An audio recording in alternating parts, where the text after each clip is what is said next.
हेमंत सोरेन की सरकार में हर दिन भ्रष्टाचार के नए खुलासे करने वाले नेता प्रतिपक्ष बाबूलाल जी ने स्वास्थ्य विभाग को लेकर सवाल उठाया है। क्या सवाल है बाबूलाल जी और क्या आरोप है? देखिए, झारखंड में ये जो Jharkhand medical and health infrastructure development and procurement corporation limited जो बनाया गया है, ये इसलिए बनाया गया है ताकि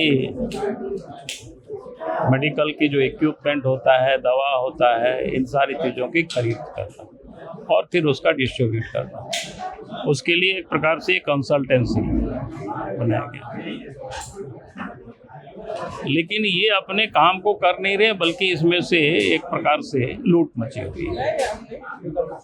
पिछले दिनों जैसे कि एक दवा एक्सपायर कर गए, ये ऑडिट में पकड़ा। पिछले दिनों जो सरकार ने एम्बुलेंस खरीदा तो भी पड़े रह गया, उसका भी कोई ऑडिट नहीं, कोई मूल्यांकन नहीं, और फिर से नए तरीके से खरीदना, यानी खाली खरीदारी इसलिए हो रही है ताकि कमीशन मिले। उसकी उपयोग हो रहा है कि नहीं, उसकी उपयोगिता है कि नहीं, इसकी कोई कहीं लेखा जोखा नहीं हो रही। यानी जनता की गाढ़ी कमाई का पैसा को बर्बाद किया जा रहा है, और उस बर्बाद करने के पीछे जिस एक शैलेंद्र श्रीवास्तव की वहाँ उनको नियुक्त की, कंसल्टेंसी नियुक्त की गई, नियम कानून को ताक में रह करके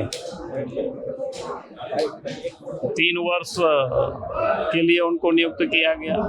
फिर जब उनका कार्यकाल समाप्त हुआ तो फिर उनको अवधि विस्तार दे दिया गया।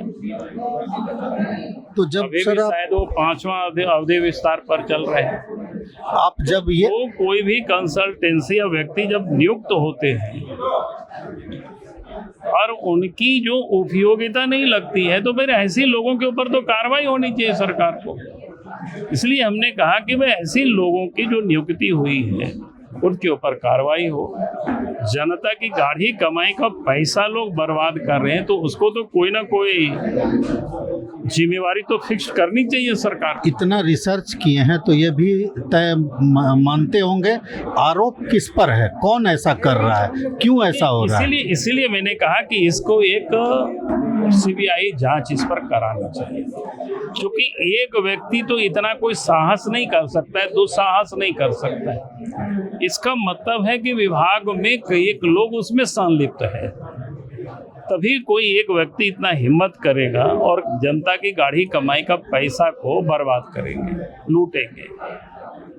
तो इसलिए हमने कहा कि इसकी पूरे मामले को सीबीआई से जांच होनी चाहिए। जब सीबीआई से जांच होगी तो कौन कौन उसमें लोग इन्वॉल्व है, वो सारे के सारे। आप भी मुख्यमंत्री रह चुके हैं, आप भी जानते हैं कि इस तरह की चीज़ों में मुख्यमंत्री की भूमिका कितनी हो सकती है। तो क्या सीधा आरोप हेमंत सोरेन पर है इस बात को लेकर? देखिए, मैं तो सीधे आरोप हेमंत सोरेन पर नहीं लगा रहा हूँ, लेकिन अगर वो जांच नहीं कर रहे हैं और इस पर कोई कार्रवाई नहीं कर रहे हैं, इसका अर्थ यही निकलेगा कि भाई कहीं ना कहीं आप इन्वॉल्व हैं, नहीं तो आप क्यों बचाएंगे किसी को। अगर कोई गड़बड़ कर रहा है, जो कि सरकार कस्टोडियन होती है, मुख्यमंत्री कस्टोडियन होते हैं कि वो राज्य के वो मालिक नहीं, लोगों ने उनको चौकीदारी करने के लिए, राज्य की संपदा की हिफाजत के लिए जनता ने उनको चुना है, तो उनका देखना है कि कोई लूट तो नहीं रहा है, कोई गड़बड़ तो नहीं कर रहा है प्रशासन तंत्र में।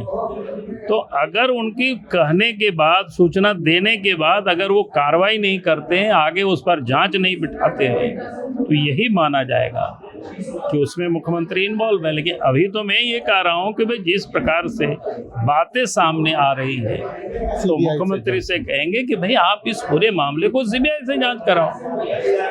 भारत एक्सप्रेस के लिए कैमरामैन धर्मेंद्र के साथ मधुकर आनंद, रांची।